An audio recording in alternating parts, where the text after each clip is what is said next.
ไปบ่เราไปกับไผไปกับเอื้อยไปกับเอื้อยเจ้านำมาดามไปใส่มังกรเดินนะเราเนี่ยเย็บเป็ดเขาได้น่ะเดินก่อเดินทรุโอ้ให้มีคาดบ่น้องซอยเดี๋ยวทุกคนเบิ้งสภาพเครื่องครัวของน้องมันสิเงี้ยงหลายซาวโซ่คือเซนบอตตรงแบบนี้ทุกคนจังมาเก่งแท้สาวเฮียนเลยเจ้าพูดใช้ตะกอนน่ะแต่สงสารน้องทุกคนเลยสังขอบช่างขัวพวกก็เป็นบาอีกเลยน้องก็เป็นคนสู้ชีวิตได้นี่น้องเขาพาพื้นหนึ่งข่าวเป่าไฟยำประกาศยำแรงพี่น้องสนบทเล่าชุมพาบรูบานเฮาแบบนี้แหละขยันเลยทุกคนโอ้หลังจากล้างก็โตเลยน้องกัสิญอฮะไปอยู่ใส่อยู่นี่ก็ได้อยู่นี่ก็ได้อยู่นี่ก็ได้อยู่นี่มันเย็นน้องเลยสิคายนี่ปีนึงเท่าไหร่นี่น้องคันสิคายนี่บ่คายบ่อันนี้ก็คือตอนหับแขกมาเฮือนมาซานได้บ่ได้กินได้เลยกินได้สมมติว่าคันพวกเก่านี่สิยังอยากได้คืนก็คือน้องก็สิเอาบ่เลิกเลยสมมุติว่าเราบ่ให้เจ้ามือเราสิมาอยู่นำเจ้าอยู่นี่เอาบ่เอามาอยู่นอกบ่เอาต้องเอาพอใหม่เนาะถ้าเอาพวกเก่านี่ใส่มันก็คือเก่าเด้ขอให้น้องซื้อเกลือได้น้องเด้อเอาพี่น้องสงสารน้องหลายทุกคนเด้เอาไว้ชื่อโน่ชื่อบัตรขอบใจ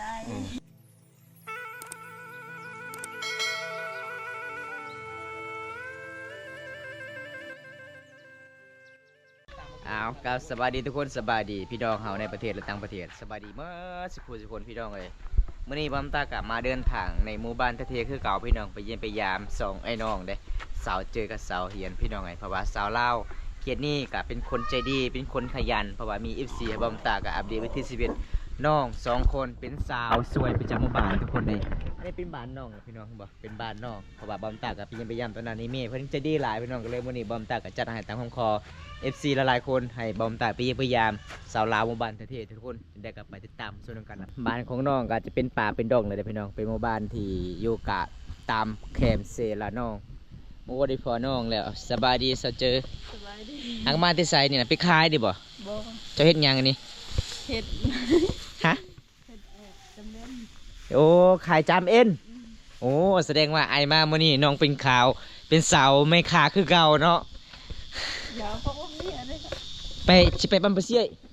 สิไปเฮ็ดยังบัมเปเสียนะ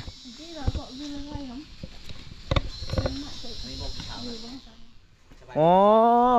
สบายดีสิไปขายอยู่บ้านยะล่างบ่น้องโอ้น้องก็สิเฮ็ดจามสิไปขายเครื่องอยู่บ้านยะล่าง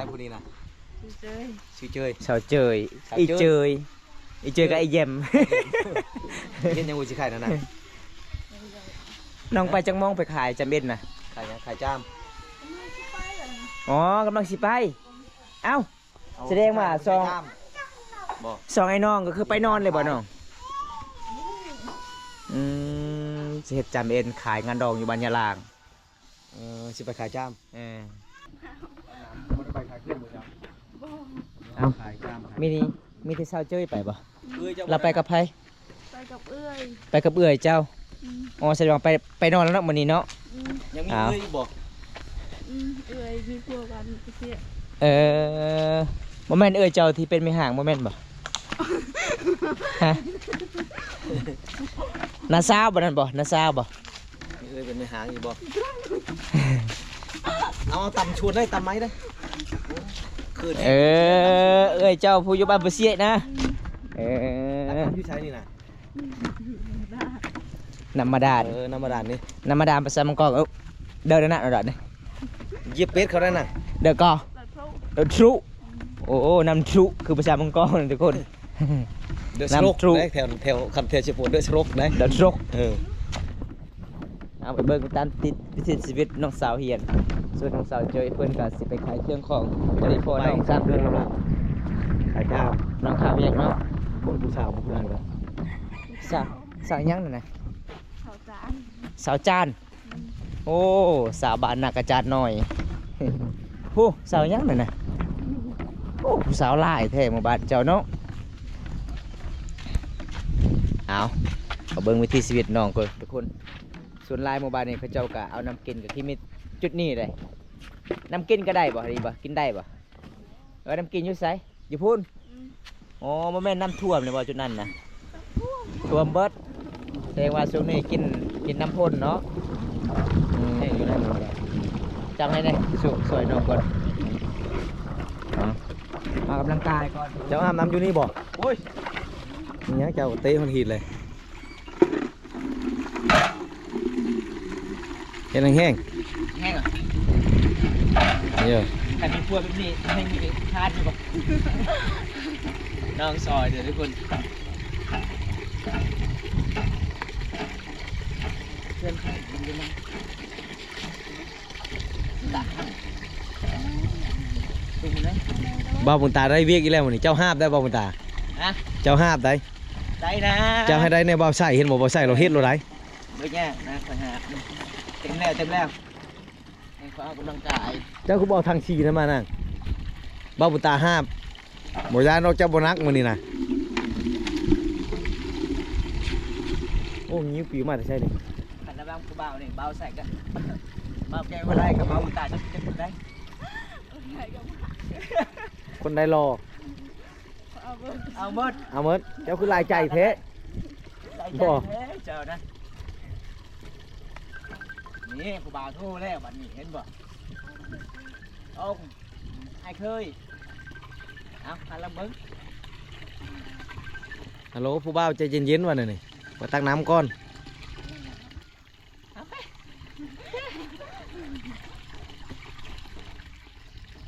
เต็มแล้ว เจ้าบ่ห้าบบ่ กามใหญ่เลย เอาค่อยว่าให้บ่าวบุญตาห้าม มานะครับช่วยได้บ่ ให้บ่าวบุญตาห้ามน่ะ ได้บ่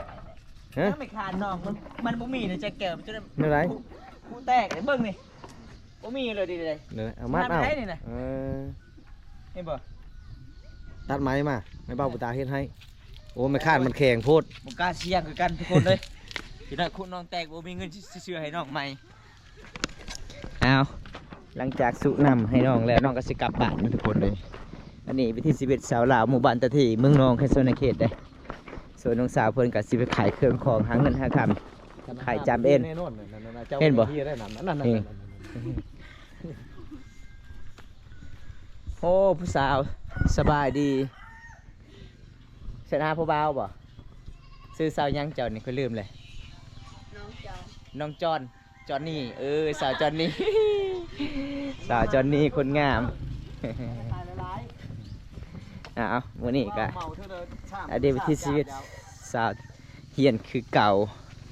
เป็นสาวสวยสองไอ้น้องส่วนน้องสาวเพื่อนก็ไปขายเครื่อง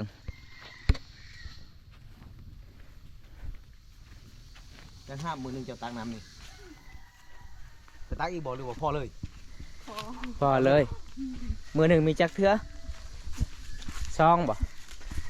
ฟ้า 3 เทือมือหนึ่ง3 เทือน้องไปเอาน้ำเลยทุกคน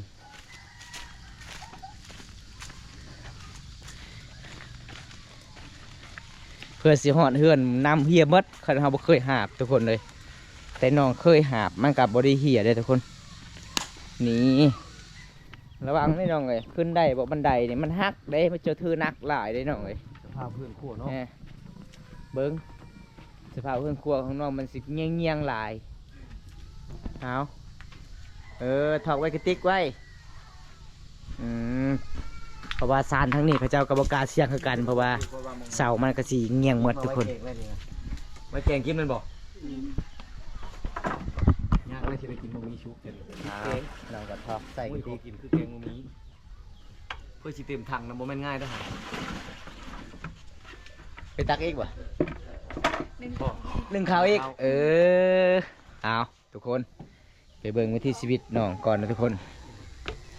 ได้นี่นะไอ้เคยบ่บัวสาวเฮียนไอ้เคยเจ้าบ่เอา เอากับไอ้เคยนะ อันนี้ไอ้เคยเพิ่นเดินทางมาแต่บ้านตะเลกเนี่ยทุกคนเลยหมู่บ้านเสานิ่งพูดละพี่น้องเลย เขตชนบทนี่ถ้าผู้ได้เอาลูกสาวเฮือนหลังนั้นต้องไปซอยเบียกซอยงานเลยทุกคนยังเบียกยังงานตรงนี้พี่น้อง ดูเนาะเยี่ยมพลาดคนอายุจะปีแล้วก่อนนั้น จะบอกว่าเก่าปี เจ้าปียังบ่ฮอดแต่วันนั้นอีไร จิบดิ เอา ผู้คนตำหื่นเจ้าใดเจ้าบ่หายบ่ผู้คนตำเจ้าบ่หายบ่ ตำโลดตำแห้งๆโลดเอาทุกคนอันนี้เป็นเฮือนครัวน้องเลยทุกคนน้องก็สินึ่งข้าวเป้าไฟเอาม้วยบ่ นี่ประชาเจ้าว่ามันยัง พวด ปวดมุ้ย ทุกคนไรเออ น่ะติ เอาน้องก็สิเอาม้วยก่อนสินึ่ง เอาเลยตำอีกเด้เจ้าบ่หายบ่ชงเทื่อ คักทีมงานเราจะน้อยหางเขื่อนเสาเฮียนระวังเด้อเสาเฮียนปรับไม้เด้ ชงบ้านเลย เจ้าจะหายคนนั้นคนตำหื่นเจ้าชงเทื่อเลยกระเตียวมุ้ยเจ้ามันยังเฮ็ดอันนั้นน่ะเบิ่งดูน่ะกระเตียวมุ้ยน่ะเอามันยังเฮ็ดอันน่ะเบิ่งค่อยเบิ่งเด้บ่แม่นชาญเอาได้ทุกคนนี่เอามันยังก้อนนี่นะนี่เลยจับเบิ่งเด้อ มังอันนั้น บักบวบ มังบวบ เอายังบักบวบเฮ็ดเอาได้ เอามังบวบมัน ปกติมันเท่านี้ชาญเอาแต่ว่ามังบวบนี่มันสุกไวได้บ่แกเอ้ยสุกไวได้บักบวบ เอาบ่รุดลงนอกคุณบ่ บ่ เอาจะแปลงอีกเด้ออย่ามันบ่นะเด้อจะแปลงก่อนจะแปลงก่อนจะมันบ่เที่ยงจังนั้นบ่เข้าจะสรุลงหันบ่ปิดน้ำค่อยอีกแล้ว ตอนเช้าก็เจ้าบ่นึ่งข้าวบ่อีแม่ก็คือเจ้าตอนแรงหลังจากนึ่งข้าวสุกแล้วก็คือจักโมงน้องไปอาบน้ำ ช่วยนะผู้ชาวในลมเบ้าดึกเลยครับนอนที่ช่วย โอ้5 โมงแรกเนาะจึงไปอาบน้ำเอามื้อนี้เสียดายบ่ได้พอน้องสาวเพิ่นก็หาเวียกทุกคนเลยก็เลยบ่ได้อัปเดตวิถีชีวิตน้อง ผู้นั้นน่ะ ผู้นี้เอาเฮาบ่ว่าผู้นั้นว่ะเขาเจ้าคือบ่ใหญ่ชำค่ะเจ้าคือบ่ใหญ่ชำน้องบ่ใหญ่ชำเพราะว่าน้องเจ้าใหญ่กว่าเจ้าได้ น้องสาวเพิ่นกินอาหารตลอดเด้ก็ให้กินอาหารเด้มันกินแต่หน่อไม้มันเนาะเจ้าเนาะเสาเฮียนเจ้ากินแต่หน่อไม้บ่เจ้าอ่ะ เจ้าเนาะทุกคนเลยเพราะว่าน้องก็เฮ็ดเวียกหลาย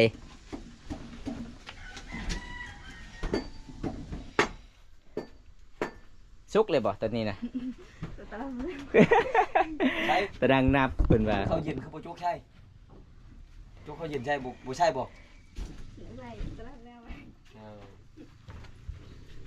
เอาทุกคนไปเบิ่งวิถีชีวิตน้องก่อนนะทุกคนเลยพา FC เด้ครับชมวิถีชีวิตน้องสาวเฮียนก่อนน้องเป็นคนสู้ชีวิตอยู่เฮือนน้องกับบ่มีผู้ชาย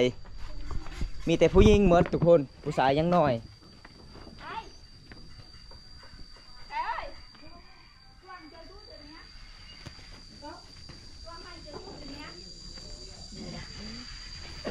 ยังจะบ่จวงนะสิพาพื้นบ่หลังจากนั้นน้องไปตักน้ำนึ่งเขาปะไว้น้องก็สิพาพื้นอันนี้พื้นเจ้าไปหาอยู่ไสพื้นนี่นะยางโบงโอ้ตากแห้งแล้วก็คือเฮ็ดพื้น มากล้วยใหญ่อีโพอีเมะมากล้วยน่ะเมื่ออีโพมานี่ มะกล้วยยัง หูแล้วมากล้วยเจ้าใหญ่แท้นี่น่ะ ใส่มะกล้วยนะ นี่น่ะอีโพอีเมะมากล้วยเนาะ โอ้ เจ้าบ่ปลูกกล้วยนี่น่ะ กล้วยเวียด บ่ฮู้กล้วยหยัง ป้าวทุกคน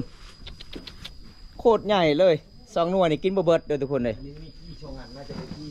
โคงชงสาวโอ้หมูเนาะ ตอนนี้น้องสาวเพิ่นก็สิพาพื้นก่อนมีหลายจุดเนาะจอใบพื้นเจ้าเนาะ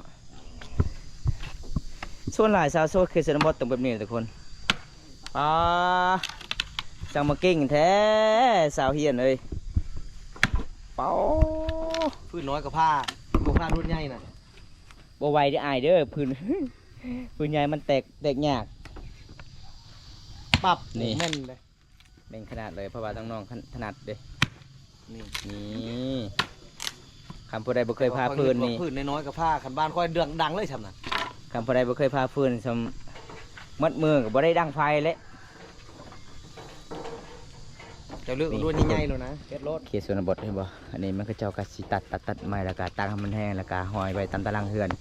เฮ็ดฟืนดังไฟสุดท้ายเขาเจ้าก็บ่ได้ใช้ถ่านนะทุกคน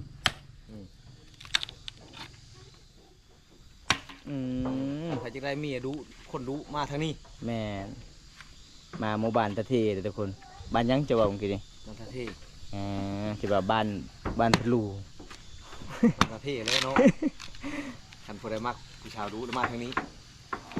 ได้ผู้แล้วบ่เจ้าน่ะได้แล้ว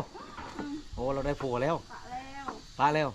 เราไม่ห่างบ่เฮ้ย เป็นสาวโสดอีกที่สอง ทางฮอบชง เออ อีลีบอก พวกเราเป็นบ้าเราก็เลิก เจ้าผู้ใช้ตะกอนน่ะ ถูกไหม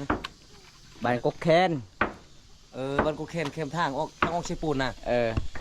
จักปีเจ้าผู้น่ะ จะเอากินจะเอาไปกิน กระเทือกมุก หม โม่ ดปี คือบ่ฮอด1 ปีเลยทุกคนเลย พวกเราแบบ แต่งดองแล้วเรียบร้อยบ่หรือบ่ทันได้แต่ง มองถูกไหม ยังบ่ทันได้แต่งมีแต่เขาไปชงเจ้ามืออยู่เฮือนผู้ก่อน พวกเราเป็นบ้าแล้วก็จะตีลูกตีเมียกันก็เลิก อยู่ กัน นำบ่ได้แล้วเนาะ อยู่นำกันบ่ได้ กันว่าแนวอื่นนี่ใครแน่ อืม ไปสิเอาชีวิตไปเสี่ยงอยู่มานานอยู่บ่ได้แล้วแม่นแล้ว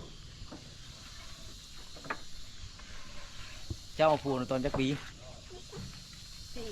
ฮะ สี่ 14ปีตอนนี้15แม่นบ่ 16 16 ตอนเราเอาพวกนี่เราไปเกิดลูกอยู่นี่ต่อเลย เอามีลูกอีกเลย ไปเกิดลูกอยู่นี่ ได้ลูกกี่คนน่ะ 1 คน ตัวบ่ฮอดปี เอ้า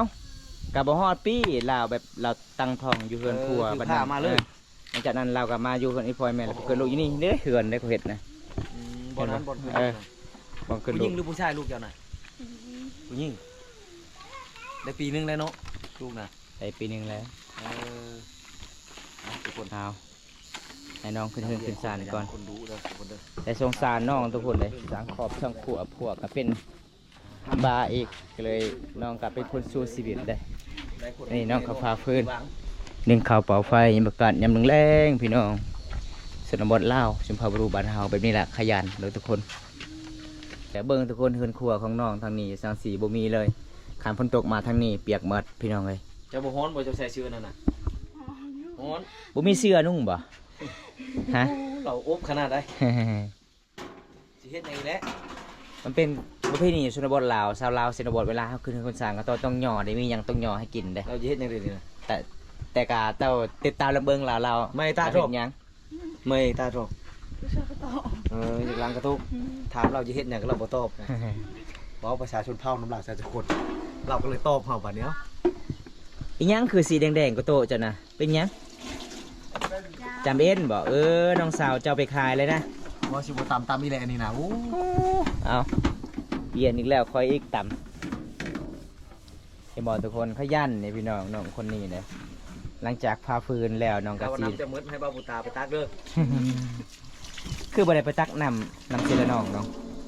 มันไกลบ่ ใช้ฉี่นะไกลบ่ โอ้ไกลเติบ ดีเห็นนะ ประมาณ50 เมตรเนาะ50 เมตรก็100 เมตรนี่แหละ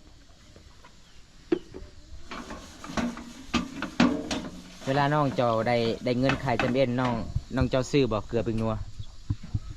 ซื้ออยู่เนาะสมมติว่าคันเจ้าบ่มีสบู่เด้น้องสาวเจ้าก็ให้บ่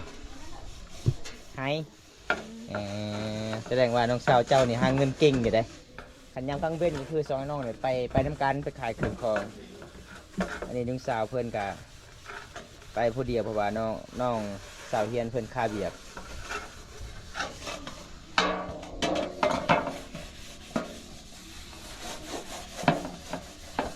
ยังเหิน โบตาจับมาก่อนงิ้ว งิว ไม่รู้นุ้นได้ทุกคน โอ้หลังจากล้างก็โตเลยน้องก็สิย่อฮะ ไป ไป อยู่ใส่อยู่นี่ก็ได้ อยู่นี่ก็ได้อยู่นี่ก็ได้ อยู่นี่แหละมันเย็นน้องเอ้ยอยู่นี่แหละอยู่นี่แหละ อยู่นี่ อยู่นี่ สบายเผาหม้อข้าวเจ้าไปอยู่เฮือนใหญ่ไปคนไปเฮือนใหญ่ทุกคนบ่ เอ็นเจียวเลย บ่เอาซาก็ได้ บ่ปูบ่บ่ต้องปูอยู่ไปเอาชาติมาปูอีกบ่นั่งในนี้ก็ได้ เอา แนวนี้แหละแต่คอยน่ะสบายบ่ต้องยากบ่ต้องลำบากนำเจ้าเฮ็ดเวียกเจ้าไปรถเด้อมีเวียกเฮ็ดเจ้าเฮ็ดรถเบิ่นเวียกไม่ตาไม่ตาเลย นี่เห็นบ่สาวลาวทุกคนนี่ใจดีล่ะเด้อทุกคนนี่น้องก็สิเอากล้วยให้กินคันสิขายนี่ปีหนึงเท่าไหร่นี่น้องคันสิขายนี่ บ่ขาย บ่ขายบ่อันนี้ก็คือต้อนรับแขกมาเฮือนมาซ่านโอ้ ตอนทำเฮาบอกกล้วยนี่นะ เอากินได้บ่ได้บ่กินได้บ่ ได้ ป้ามาทุกคนเลยมาเยี่ยมมายามสาวลาวเคสนี้ก็คือใจดีหลายเอาน้องกาชิญยอกกินกล้วย ก็กินได้บ่ ได้ กินได้แล้วกินได้ ข่อยอยากมากล้วยใหญ่เมื่อกี้นี่มันบ่ชุกกล้วยใหญ่อีโพะมากล้วยข่อยเว้า อย่ากินหมดเดี๋ยวบ่ใส่จังได๋น้องสิหาย เอาใส่บ่ค่อยนี่ ดอกแก้วย าวนี่กันเนาะหวาน นี่น้องก็นึ่งข้าวไปพร้อม